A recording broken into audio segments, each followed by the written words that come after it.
غسل، کفن، نماز اور دفن کے احکام۔ مسلمان میت کو غسل و کفن اور حنوط دے کر نماز پڑھنے کے بعد دفن کرنا ہر مسلمان پر واجب کفائی ہے، اور ان تمام موارد میں میت کے ولی کی اجازت لینی چاہیے۔ واجب ہے کہ میت کو اس ترتیب سے 3 غسل دیں: 1 اس پانی سے جو بیری کے ساتھ مخلوط ہو، 2 اس پانی سے جو کافور کے ساتھ مخلوط ہو، 3 خالص پانی سے۔ وَثِيَابَكَ فَطَهِّرْ، پانی میں بیری اور کافور کی مقدار معتدل ہو، نہ اتنی زیادہ ہو کہ پانی مضاف ہو جائے اور نہ اتنی کم ہو کہ اسے مخلوط نہ کہا جا سکے۔ أَرْسَلَ الرِّيَاحَ بُشْرًا بَيْنَ يَدَيْ، غسل دینے والے شخص کو شیعہ اثنا عشری، عاقل، بالغ اور غسل کے مسائل سے واقف ہونا چاہیے، اور وہ قربتاً الی اللہ کی نیت سے غسل دے۔ غسل میت دوسرے غسلوں کی طرح ہے، لیکن اکثر مراجع تقلید کے فتوے کے مطابق اگر ترتیبی غسل ممکن ہو تو ارتماسی نہیں دینا چاہیے۔ واجب ہے کہ غسل کے بعد میت کو حنوط کرے اور 7 اعضائے سجدہ یعنی پیشانی، دونوں ہتھیلیوں، دونوں گھٹنوں اور پیر کے دونوں انگوٹھوں پر پسا ہوا تازہ کافور ملے۔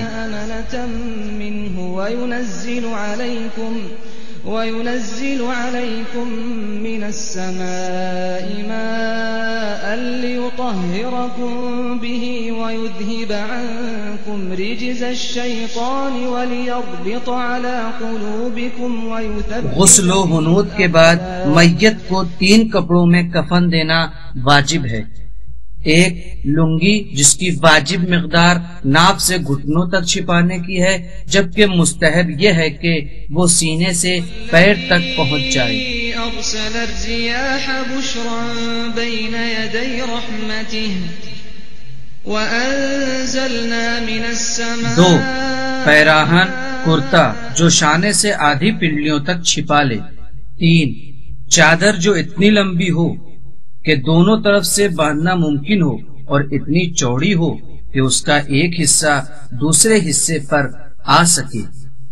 کفن کو مباح اور حلال ہونا چاہیے اور اتنا باریک نہ ہو کہ بدن دکھائی دے۔ اسی طرح وہ نجس یا حرام گوشت جانور کے اجزاء پر مشتمل نہ ہو۔ بالغ مسلمان میت اور وہ بچہ جو 6 سال کا مکمل ہو چکا ہو اور اس کے والدین مسلمان ہوں، اس پر نماز میت پڑھنا واجب ہے۔ نماز میت پڑھنے کے لیے میت کو اس طرح لٹائیں کہ اس کا سر نماز پڑھنے والے کے داہنی طرف اور پیر بائیں طرف قرار پائے، اور میت رکھی جانے کی جگہ نماز پڑھنے والے کی جگہ سے اونچی نہیں ہونا چاہیے۔ نماز میت بغیر وضو، غسل یا تیمم کے پڑھی جا سکتی ہے، بلکہ نجس بدن اور لباس کے ساتھ ادا کرنے میں کوئی حرج نہیں ہے، اور اگر نماز میت جماعت کے ساتھ پڑھی جا رہی ہو تو تمام تکبیروں اور دعاؤں کو مومنین کو بھی پڑھنا چاہیے۔ نماز میت میں 5 تکبیریں ہیں، اور یہ نماز اس طرح پڑھی جاتی ہے کہ بعد نیت پہلی تکبیر کے بعد کہے اشہد اللہ الہ الا اللہ وان محمد رسول اللہ، دوسری تکبیر کے بعد کہے اللہم صلی علی محمد وآل محمد، اور تیسری تکبیر کے بعد کہے اللہم اغفر للمؤمنین والمؤمنات، اور چوتھی تکبیر کے بعد اگر میت مرد کی ہو تو کہے اللہم اغفر لہذا المیت، اور اگر عورت ہے تو کہے اللہم اغفر لہذہ المیت، اور 5ویں تکبیر کہہ کر نماز کو ختم کر دیں۔ میت پر نماز پڑھنے کے بعد واجب ہے کہ اسے اس طرح دفن کریں کہ اس کی بو باہر نہ آئے اور درندے بھی اسے نقصان نہ پہنچا سکے۔ میت کو قبر میں داہنی کروٹ اس طرح لٹانا چاہیے کہ اس کا چہرہ قبلہ رخ ہو۔ اگر میت کے اجزاء میں سے کچھ جدا ہو جائے تو واجب ہے کہ اسے بھی دفن کر دیا جائے، چاہے وہ بال اور ناخن ہی کیوں نہ ہو۔ غصبی جگہ یا مسجد جیسی جگہ جو تدفین کے علاوہ دوسرے امور کے لیے وقف ہوتی ہے، اس میں میت کا دفن کرنا جائز نہیں ہے۔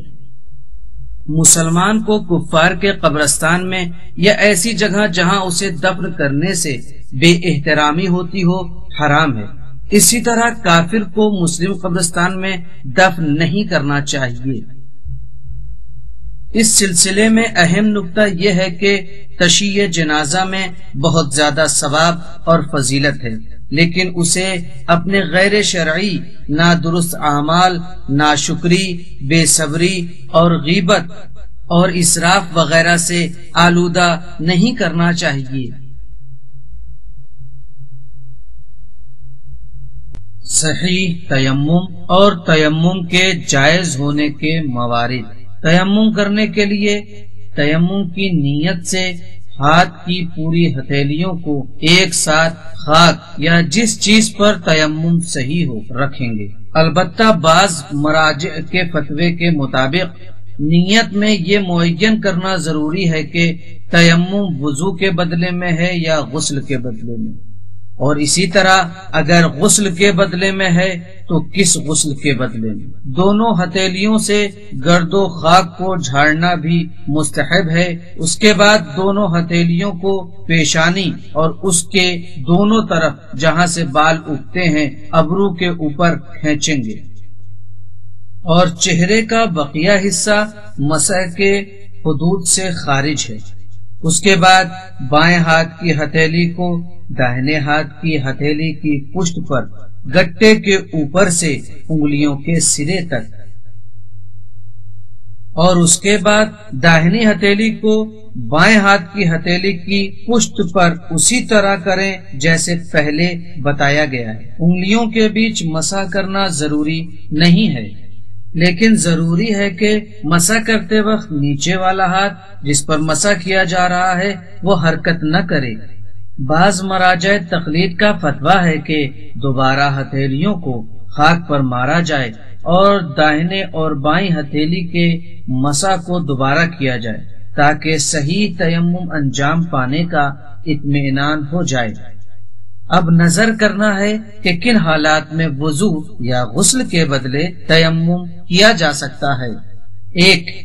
اگر پانی موجود نہ ہو، مثلا ہم ایسی جگہ ہو جہاں پانی نہ ہو یا پھر وہاں پہنچنا یا اسے حاصل کرنا ناقابل برداشت اور مشقت کا سبب ہو، یا اس بات کا خوف ہو کہ اگر پانی کے لیے جائیں گے تو کوئی درندہ یا چور جان یا مال کو نقصان پہنچائے گا۔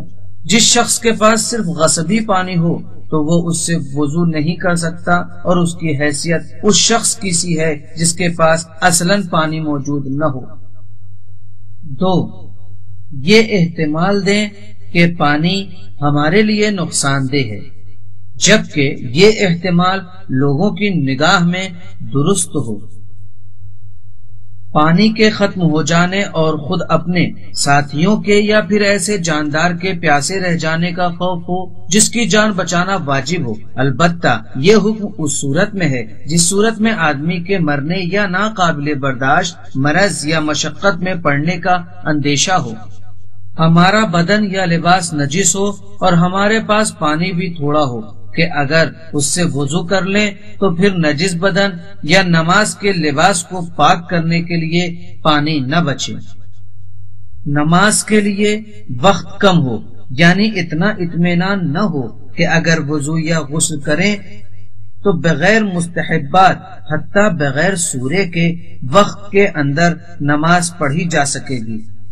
البتہ نماز میں عمدن اتنی دیر کرنا کہ وضو یا غسل کا وقت نکل جائے حرام ہے، لیکن اس صورت میں تیمم سے پڑھی جانے والی نماز صحیح ہے۔